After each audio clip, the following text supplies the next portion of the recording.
What's happening, Jeepsters? Today I'm going to show you how to take off those pesky seat belts all by yourself. You're not going to get anybody to help you. You're just going to use the same technique that I showed you how to take the instrument clusters off. Just keep it leaned up against the wall.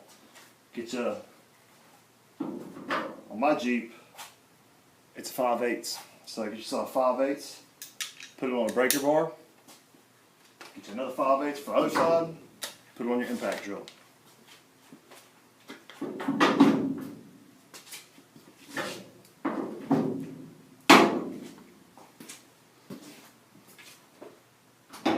This is my first attempt, so let's see how this works.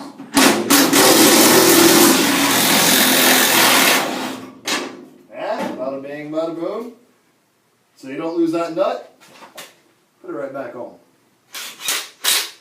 And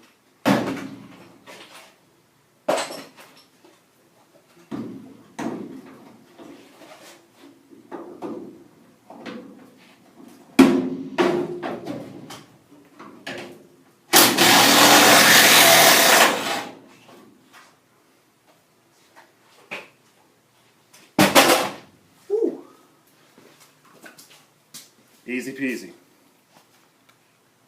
Yeah. Put that back on. This is the best way so you don't lose anything. Is put it right back on. Done. Have a good one.